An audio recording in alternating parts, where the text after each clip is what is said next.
भगवान शिव के 12 ज्योतिर्लिंगों में से एक कुसुमेश्वर ज्योतिर्लिंग महाराष्ट्र के दौलताबाद में लगभग 18 किलोमीटर दूर बैरुलठ गांव के पास स्थित है। यह शिव का अंतिम ज्योतिर्लिंग है, जिसे कुसुमेश्वर के नाम से भी जाना जाता है। शिव महापुराण में कुसुमेश्वर ज्योतिर्लिंग का वर्णन मिलता है कि शिव अपनी प्रिय भक्त कुसुमा के मृत पुत्र को जीवित करने के लिए यहाँ अवतरित हुए थे।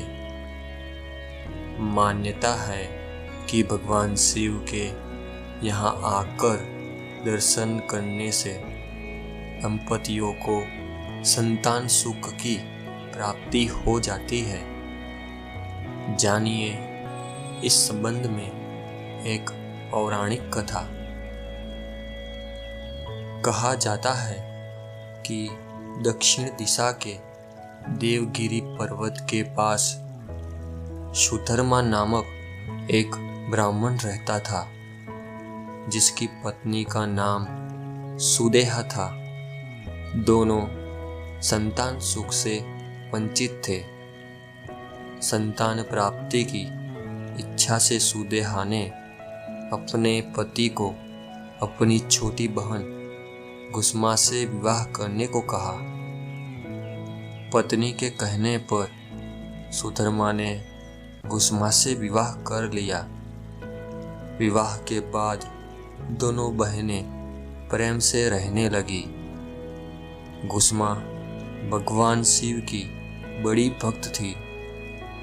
वह रोज 100 पार्थिव शिवलिंग बनाकर उनकी पूजा के बाद उन्हें एक सरोवर में विसर्जित कर देती थी। कुछ समय बाद कुसुमा को पुत्र की प्राप्ति हुई, जिससे सुदेहा को जलन होने लगी।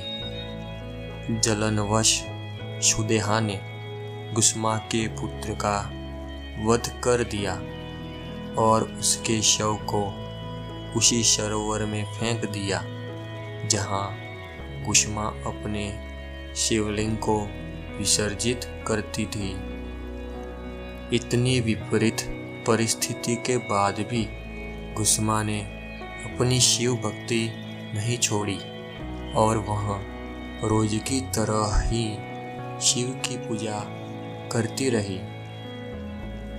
पूजा के बाद जब कुसुमा शिवलिंग को सरोवर में विसर्जित करने गई, तो उसका पुत्र सरोवर के किनारे जीवित खड़ा था। अपने पुत्र की मृत्यु का कारण जानने पर भी कुसुमा के मन में अपनी बड़ी बहन के प्रति जरा भी क्रोध नहीं आया। कुसुमा की भक्ति से खुश होकर भगवान शिव ने उसे दर्शन दिए और वरदान मांगने को कहा। भगवान शिव के ऐसा कहने पर कुसुमा ने वरदान से अपनी बहन के अपराध को माफ करने और हमेशा इसी स्थान पर रहने का वरदान मांगा। कुसुमा के कहने पर भगवान यहाँ कुसुमेश्वर लिंग के रूप स्थापित हो गए।